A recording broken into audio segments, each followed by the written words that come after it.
संवाद उपनिषद श्रृंखला में आज का विषय स्पंदन, नाद, ध्वनि, स्वर, भाग 4। जितनी तीव्रता से भाव उभरकर आता है उतनी ही तीव्र गति से उसका पूर्ववर्ती मनोभाव डूब जाता है। दोनों भावों के अंत एवं आरंभ के बीच संधि क्षण में मानसिक गतिविधियां भी बहिर्मुखीन गति स्तब्ध हो जाती हैं। एक निर्विकल्प क्षण होता है, इसमें बिजली की तरह विगलित वेदांतरता झलक दिखाकर शांत हो जाता है। अभ्यास की दृढ़ता से ऐसे ही क्षणों में बहिर्मुखी शक्ति को कुर्मांग संकोच की युक्ति से समेटकर अंतर्मुख हो जाते हैं। धीरे धीरे इस भाव पर स्थित हो जाते हैं। अटल संकल्प धारण करके स्पंद तत्व का स्वरूप ही बनी हुई अवस्था का आश्रय लेकर स्पंद तत्व पर अधिष्ठित होकर रहता है। बहिर्मुखी वृत्तियों को अलंग्रास युक्ति के द्वारा दिशा बदलकर अंतर्मुखीन बनना ही चित्त निरोध है। इसमें संकल्प की दृढ़ता, सद्विचार, अटल श्रद्धा और आत्मशक्ति की तीव्रता चाहिए। वर्ण शिव रूप, मंत्र शक्ति रूप। मंत्रों में स्पंदात्मक बल स्वभाव से ही अंतर्निहित है। आत्मबल की विस्मृति की अवस्था में मंत्र का निर्वीर्य होना स्वभाव है। आंतर अनुसंधान की क्षमता प्राप्त करने के लिए सबसे पहले चित्त को निर्मल करना आवश्यक है। विकल्पों का संस्कार करने से भावनाएं निर्मल हो जाती हैं। मैं स्वयं ही शक्ति केंद्र हूँ और विश्व मेरे ही स्वरूप की स्पंदना है। ऐसा तीव्र संवेदन ही उन्मना है। ऐसी तीव्र संवेदना से मंत्र, चित्त और देवता एकाकार होते हैं। संवेदना में विषय भूतात्मक पंच महाभूत से बने तथा भावात्मक है। भाव अभाव बंध्या का पुत्र रूप है। संवेदन से सभी विषयों की अनुभूति भाव रूप होती है। जिस समय जिस विषय की संवेदनात्मक उन्मुखता हो जाती है, उस संवेदमानता के समय में वही विषय का शरीर बन जाता है।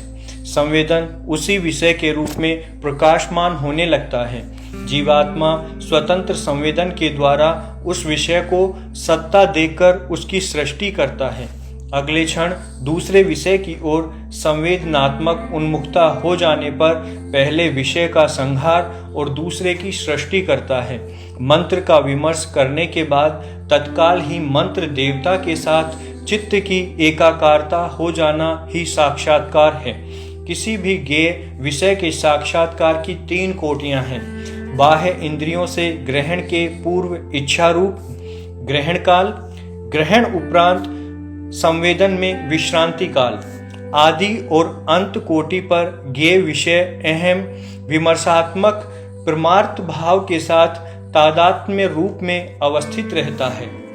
मध्य कोटि ग्रहण काल में वह माया शक्ति रूप स्वातंत्र्य के द्वारा अहम रूपता से अलग होकर इदम के द्वारा वाच्य स्थूल पंच भौतिक रूप में स्थिति प्राप्त कर लेता है। यही रूप परिवर्तनशील है, संसार भाव है। अपने स्वविमर्श के द्वारा प्रत्येक ज्ञेय विषय का स्वरूप विश्लेषण करके उसके वास्तविक स्वरूप को पहचानना और प्रत्येक प्रकार की अनुभव दशा में केवल स्वरूपाभास पर ही अवस्थित रहने की क्षमता प्राप्त करना प्रत्येक अर्थ ज्ञेय प्रकाश रूप है। उसका वाचक शब्द उसके अणु अणु में व्याप्त रहने वाली विमर्शना है। शब्द ही अर्थ को ज्ञान रूप सत्ता देता है। शब्द के बिना अर्थ नहीं ठहर सकता। क्रिया भी शिव वर्तनी और पशु वर्तनी होती है।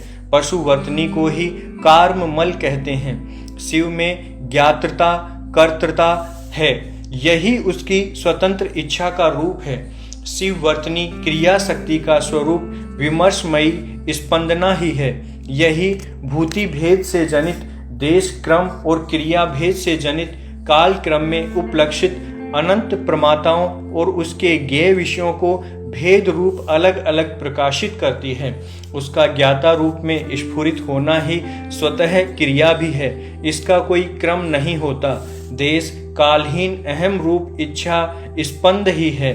स्वरूप की विमर्शना अथवा निज रूप की आनंदमयता का आस्वाद ही विश्व का आमर्षण है। यहाँ ऐसे 6 तक की ध्वनियां भी अहम विमर्श रूप ही रहती हैं। परावणी पराशक्ति श्रम इच्छा से पशु भाव में आती है, अक्रम रूप से सक्रम क्रियात्मक उपराग धारण कर लेती है। पशु भाव में भी क्रिया का मूल तो इच्छात्मक स्पंदना ही है, किंतु यह मानसिक संकल्प विकल्पात्मक स्पंदना होती है। आंतरिक इच्छा ही बाह्य क्रिया रूप होती है। इच्छा जब तक मन में है कोई क्रिया नहीं होती। जैसे ही यह स्पंदना पंचभौतिक काया के द्वारा बाह्य स्थूल क्रिया रूप में उदित होती है, इस पर काल क्रम और देश क्रम का रंग चढ़ जाता है। यही सक्रम स्थूल क्रिया है। इसी क्रम में परावाणी ही पश्यंती मध्यमा से होकर वैखरी बनती है। सूक्ष्म शरीर है कारण रूप और स्थूल शरीर कार्य रूप। सूक्ष्म शरीर में 3 अंतःकरण मन, बुद्धि, अहंकार, इनके द्वारा संवेद पंच तन्मात्राओं के योग से पुर्यष्टक बनता है। शब्द आदि ज्ञेय विषयों की मूल सामान्य अवस्था को तन्मात्रा कहा है। तन्मात्र रूप में विद्वान विषयों को स्थूल इंद्रियों के द्वारा ग्रहण नहीं किया जा सकता, विशिष्ट रूप में ही हो सकता है। सूक्ष्म पुर्यष्टक को वासना पिंड कहते हैं।